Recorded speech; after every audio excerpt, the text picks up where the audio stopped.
उपस्थित आदरणीय ऋतिक नेतागण, कर्मीगण, सभी गुरु भाई, माता बच्चों को मेरा हार्दिक जय गुरु। ये बहुत ही सुंदर भजन कीर्तन हुआ और आज कान्या का जन्मदिन भी है, तो जन्मदिन के लिए मैं हार्दिक शुभकामनाएं आप ठाकुर से प्रार्थना करता हूँ, ईश्वर के चरण में प्रार्थना करता हूँ वो स्वस्थ रहे, अच्छे से रहे।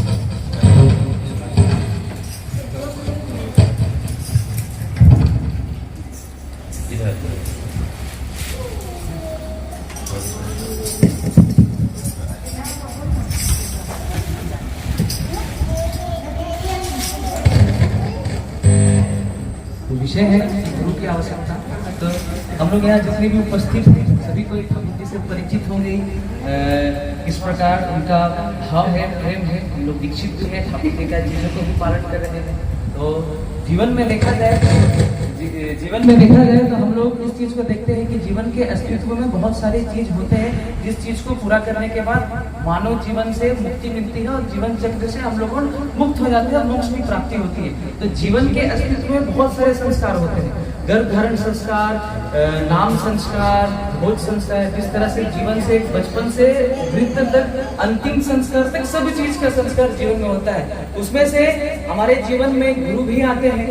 गुरु से दीक्षा संस्कार भी एक है, हम अपने जीवन में एक गुरु को धारण करें। ये नियम नया नहीं है, हम लोग सदियों से देखते हुए हैं, युगों से देखते हुए हैं। प्रत्येक मनुष्य के जीवन में गुरु होना जरूरी है। गुरु का अर्थ ही है अंधकार से प्रकाश की ओर ले जाना। जीवन में अंधकार तब है कि जब तक हम अपने अनुसार चलते हैं तब तक हम जीवन में अंधकार में हैं। मेरे मन में सत्य और असत्य दोनों आ सकते हैं, हम या तो फेल हो सकते हैं या सक्सेस हो सकते हैं, वो मेरे निर्णय में है। लेकिन यदि गुरु के आदेश को पालन करके चलेंगे, उनके नियमों को पालन करके चलेंगे, तो जीवन में एक ही राय है जो सत्य है।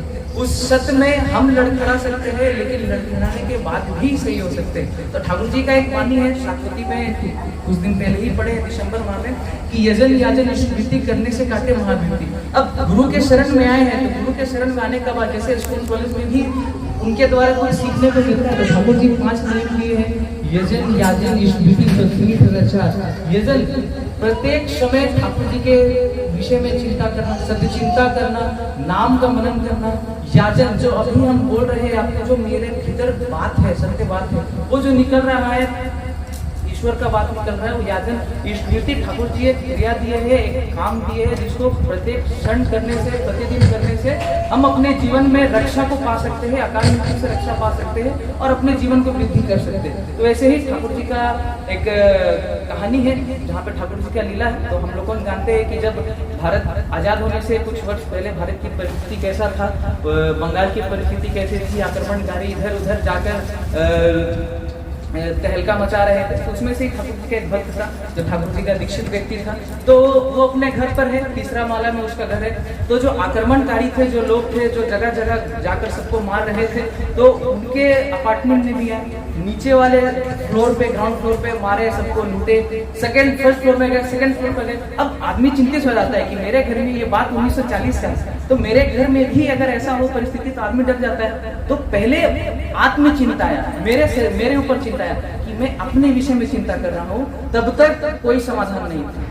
जब आप पूरी तरह से समर्पित हो जाइएगा, आपका विश्वास जिसके प्रति है, आप जिसको प्रेम करते हैं, आप जिसको चाहते हैं, यदि आप उस पर निछावर हो जाइएगा, आपका विश्वास उनके प्रति अधिक होगा, तब आप डट कर खड़े रहिएगा। जब तक आप अपने विषय में चिंता करेंगे तब तक संभव नहीं है। तो वो व्यक्ति चिंता कर रहा था, लेकिन जब उसने अपनी चिंता को इस चिंता में बदल दिया, ठाकुर जी की चिंता में बदल दिया, अब ठाकुर जी का चिंता कर रहा है, नाम कर रहा है कि ठाकुर जी अब बचा लीजिए, बहुत संकट में है, मेरे नीचे फ्लोर में सब कोई को मारा जा रहा है, पीटा जा रहा है। अब उसके बाद मैं हूँ, बहुत सारे लोग आए हुए हैं। तो जैसे ही चिंता कर आंख बंद करके, तो जैसे ही आंख खुला तो देख रहा है सामने ठाकुर जी खड़े हैं। ठाकुर जी बोल रहे हैं, तुम डरता क्यों है, मैं तुम्हारे साथ हूँ। ठाकुर जी बोल रहे तुम डरता क्यों है, मैं तुम्हारे साथ हूँ। फिर ठाकुर जी चले गए। उतने में जैसे ही ठाकुर जी गए, तब तक जो सेना दल था वहां नीचे आया, सायरन बजा, जितने लोग थे पकड़ के ले गए। मतलब दूसरे फ्लोर तक सबको खत्म ये किए, वहां जाते जाते बच गए। उसके बाद वो आश्रम लौटे, ठाकुर जी आके बोल रहे, ठाकुर जी ऐसा ऐसा बात था, आप आए बचाए। ठाकुर जी मुस्कुरा के बोल रहे हैं, देखो 3 नियम है जो मनुष्य को हर समय करना चाहिए, यजन याजन स्मृति। इसको करने से हम महा से महाभूति को भी काट सकते हैं। जिस चीज को आदमी नहीं रोक सकता है अपने अनुसार, उसको ईश्वर रोकते हैं। ईश्वर सत्य है, जीवन में उनके सभी सिद्धांत सत्य है, चाहे 18 पुराण हो, 4 वेद हो, या जितना भी चीज हो, वो सब सत्य है, उसको हम नहीं काट सकते। लेकिन जो गुरु के द्वारा मिला हुआ है हम सभी को जीवन में, उसको पालन करेंगे तो ठीक है। ठाकुर जी तो 1988 में उनका आविर्भाव हुआ, उससे पहले भी तो भारत में गुरु थे। तो ठाकुर जी क्या बोले कि सभी के प्रति श्रद्धा रखनी चाहिए।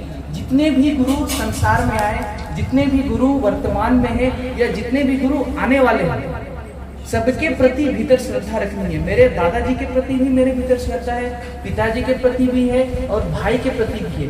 तीनों एक ही परिवार है, श्रद्धा सबके प्रति है, लेकिन प्रेम और भाव अलग हो जाता है। पिता के प्रति प्रेम भाव अलग, भाई के प्रति प्रेम भाव अलग, और दादाजी के प्रति प्रेम भाव अलग। वैसे ही ठाकुर जी है, हम अपने जीवन में जिसको धारण करते हैं वो मेरे लिए सर्वश्रेष्ठ हो जाते हैं। उनके लिए मैं करूंगा, उनके सिवा किसी का नहीं करूंगा, ऐसी बात आती है। लेकिन उनको केंद्र करके चलूंगा तो सबकी बात में प्रेम दिखेगा। बात तो सभी है। हम लोग अगर देखेंगे भगवान विष्णु के 10 महाअवतार, ऐसे तो 24 अवतार है। 10 महाअवतार में उन्होंने दिखाया कि मनुष्य का जीवन कैसे धरती पर जन्मा, मछली का रूप लिया पहले, कि धरती जब बनी तो धरती में जीवन मछली के रूप में हुआ। उसके बाद कछुए में, कि जो जल में भी रह सकता है, जमीन में भी रह सकता है। उसके बाद सूअर का अवतार हुआ, वो तो एक लीला था पृथ्वी को बचाने के लिए। उसके बाद आधा सिंह आधा मानव। उसके बाद एक वामन अवतार, जो एक बौना क्या अवतार। उसके बाद परशुराम, उसके बाद भगवान श्री राम, उसके बाद भगवान श्री कृष्ण। तो मनुष्य जीवन भी ईश्वर यदि अवतारित हुए तो डायरेक्ट मनुष्य जीवन नहीं है। उन्होंने जीवन चक्र को दिखाया कि एक मनुष्य का जीवन कितनी कठिनाइयों के बाद मिलता है, और इस जीवन के बाद भी हम अपने जीवन को सही राह पर नहीं ले जा सकते। तो ये मेरा गलत है, हम मेरा दोषी। भगवान श्री राम भी आए तो गुरु के आदेश पे चले, भगवान श्री कृष्ण आए तो स्वयं उनकी लीला तो अपरंपार है, कुछ कहना ही नहीं। अर्जुन जब पूछ रहे हैं कि आप बोल रहे हैं कि ऐसे चलना है, तुरंत क्षण बोल रहे हैं कि मैंने ऐसा किया था, दुविधा में पड़ गए। तो भगवान श्री कृष्ण बोल रहे हैं, मैं ही ब्रह्मा हूँ, मैं ही विष्णु हूँ, मैं ही महेश हूँ, मैं ही काली हूँ, मैं ही दुर्गा हूँ, मैं ही सब कुछ हूँ, सब कुछ मैं हूँ। तुम मुझे उस रूप में देखो जिस रूप में तुम कभी किसी को नहीं देख पाए। भगवान श्री कृष्ण का बात तो था कि मैं जब धर्म को हानि पहुंचेगी तब तक मैं अवतारित लूंगा।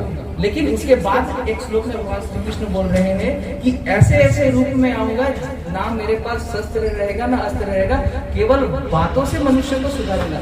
ठाकुर जी का आविर्भाव 1988 में। ठाकुर जी चीजों को लाए ताकि हम अपने जीवन को बचा सके। जीवन को बचाने का रास्ता है, लेकिन वहाँ हाँ या ना हो जाता है। आप बच भी सकते हैं, नहीं भी बच सकते, लेकिन उनके बातों को लेकर चलने से हम जीवन में बच सकते हैं। जीवन में उदाहरण मेरा भी है, मेरे पापा की भी उदाहरण है। जब कोरोना का टाइम था, सेकेंड वेव में पॉजिटिव हो गए तो हॉस्पिटल के सारे डॉक्टर बोले कि अब बचना संभव नहीं है, 50% ऑक्सीजन मिलता है।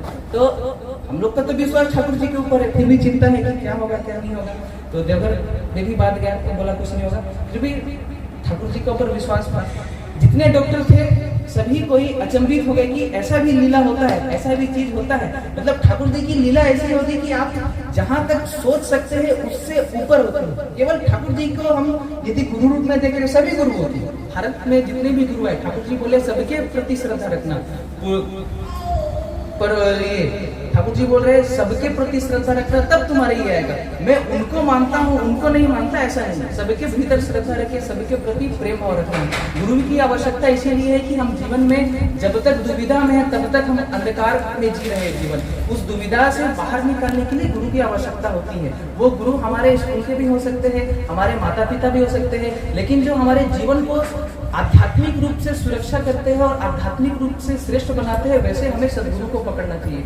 हम लोग तो बचपन से हमारे जीवन की रक्षा को माँ की, पिताजी की, तो वो हमारे प्रथम गुरु है। अभी तक तो हम ठीक है, लेकिन इससे बाहर जो आध्यात्मिक रूप से हम सुरक्षित कैसे रहेंगे, एक सही रूप में कैसे चलेंगे, वो सदगुरु करते हैं, वो गुरु करते हैं। तो इसीलिए गुरु की आवश्यकता जीवन में इसीलिए जरूरी है कि हम अपने जीवन को और ठीक बनाएं और अधिक श्रेष्ठ बनाएं। ठाकुर जी बोलते हैं कि आदमी 50 साल के बाद समझता है कि प्रभु का नाम लेना चाहिए, सत्संग जाना चाहिए और जीवन को धारण करना चाहिए, अधिक साल के बाद।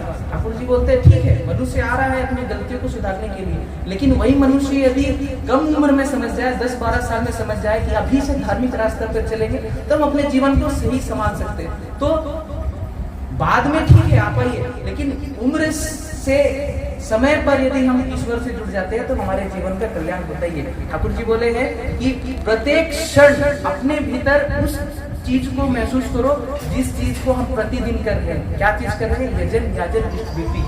इन चीजों को करते करते जीवन को हम और श्रेष्ठ बना सकते हैं। ठाकुर जी और 2 नियम दिए हैं, सोचनी सदाचार। वो बहुत से लोगों के लिए कठिन हो सकता है, लेकिन जो उस चीज को पालन करे वही समझते हैं। ठाकुर जी बोलते हैं कि सोचनी से अधिक शक्तिशाली कुछ भी नहीं है। तो हम अपने जीवन में प्रतिदिन चीजों को देख रहे हैं, कैसे चीज हो रहा है, कैसे क्या हो रहा है। ठाकुर जी हर चीज को दिए। सनातन संस्कृति का जितना नियम था ठाकुर जी अपने वाणियों में दिए, अपने चीजों में दिए। तो मेरा विश्वास है हम उनके चीजों को पालन करके श्रेष्ठ बन सकते हैं। हम उनके चीजों को पालन करके चीजों को धारण कर सकते हैं।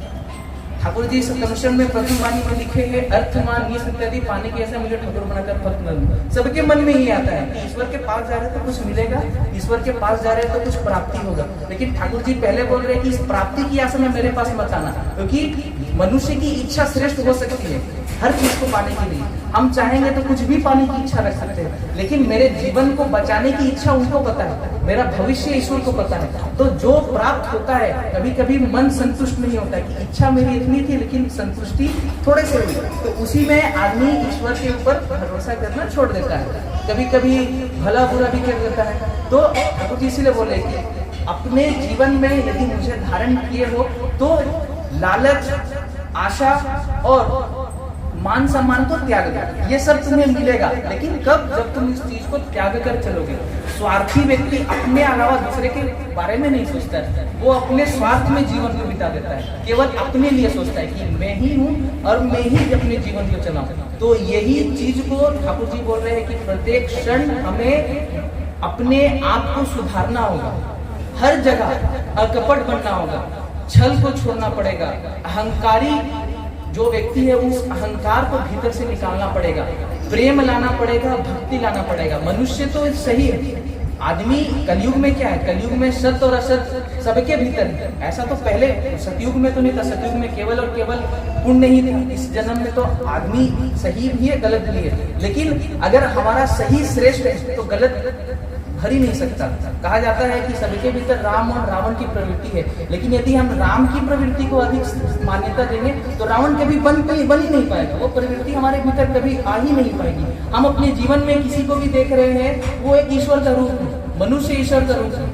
हर किसी के भीतर ईश्वर प्रतिष्ठित है, हर किसी के भीतर ईश्वर है, लेकिन पहचानने की आवश्यकता है। जो अपने जीवन को किसी के प्रति समर्पित करता है या किसी को अपने जीवन के लिए धन्यवाद देता है कि मेरे जीवन आपके लिए है, मैं आपके लिए हूँ, या आपके चलते मेरा जीवन सुरक्षित है, तो वह मनुष्य जीवन में कहीं ना कहीं दुख में भी सुख को पा रहा है। ठाकुर जी बोले हैं अपनी सभी अवस्थाओं में उनकी मंगल इच्छा की प्रार्थना करो।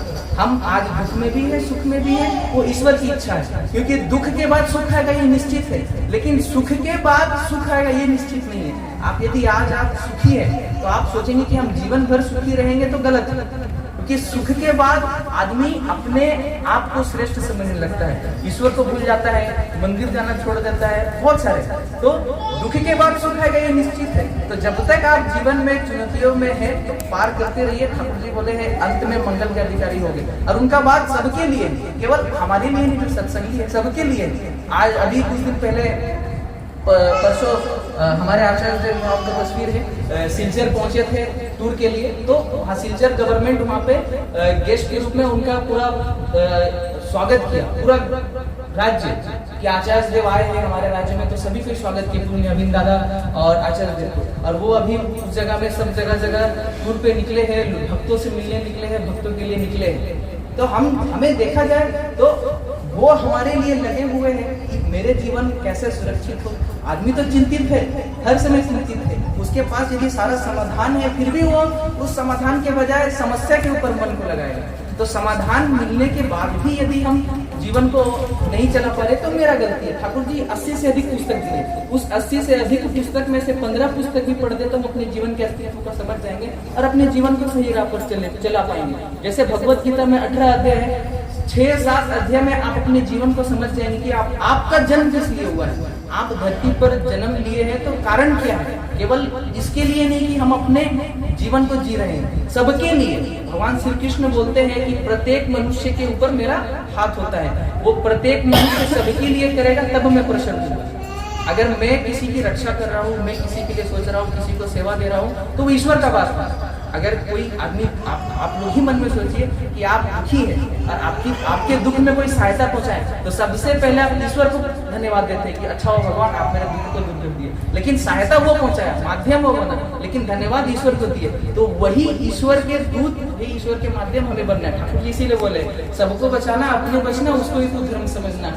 अपने बचना है कैसे? ठाकुर जी का नियम को पालन करके। बढ़ना कैसे है? ठाकुर जी का सिद्धांत को लेकर। जब अपने बचे और बड़े हैं तब दूसरे के लिए सोचना है। अगर हम जीवन में खुश नहीं है और दूसरे के लिए सोच रहे हैं तो गलत है। निजित्व खोकर दूसरे को खुश नहीं करना, ठाकुर जी बोले। अपने जीवन को सुधारते हुए दूसरे को सुधारना है। अगर स्कूल में कोई शिक्षक है, अगर वो जीवन में परेशान है तो यदि उन बच्चों को सिखा भी रहा है तो उसके मन में केवल उस परेशानी की चिंतन हो रहा है। तो अपने चिंता को दूर करते हुए सामने वाले की चिंता को दूर करना है, तभी हम अच्छे व्यक्ति बन पाएंगे। अच्छे व्यक्ति तो सभी है, लेकिन कभी कभी आचरण और गुण बदल जाता है तो हम लोग अच्छे नहीं हो पाते हैं। जन्म तो सबका समान रूप में हुआ है। बचपन में एक बच्चा जब जन्म लेता है तो भगवान का रूप कहा जाता है कि एक बच्चा, हम लोग भी तो बच्चे थे, अच्छे तो हम लोग सब कुछ है, लेकिन परिस्थितियों के अनुसार हमारे गुण बदलते हैं, आचरण बदलते हैं, तो समाज में हम गलत रूप में दिखते हैं। तो अपने उस अच्छाई को प्रकाशित करना है। हम जितना अच्छा बन सकते हैं प्रत्येक दिन प्रयास करना है कि और कितना अच्छा बन सकते हैं। कोई सीमा नहीं है, ज्ञान की सीमा नहीं है। वैसे ही संसार में मनुष्यों को ठीक करने के लिए, मनुष्य को समझाने के लिए हमारे पास जीवन भर समय है, कोई सीमा नहीं है। मेरे से कितना व्यक्ति सही होगा, कोई सीमा नहीं है। हम सही बनेंगे, लोगों को सही बनाएंगे। हम अच्छे हैं, लोगों को अच्छे बनेंगे। हम सुरक्षित है, लोगों को सुरक्षित रखेंगे। इसी सोच में हम चलेंगे तो ईश्वर का भी काम होगा, ठाकुर जी का काम भी होगा, और हमारे जीवन का जो उद्देश्य है वो भी पूरा होगा। तो समय भी हो गया है, तो बस इतने कहते वाणी को विश्राम देता हूँ और सभी के मंगल कामना के लिए प्रार्थना करता हूँ। सभी को अच्छे से स्वस्थ रहे। सभी को जय गुरु और जन्मदिन की वापस से हार्दिक शुभकामनाएं। जय गुरु।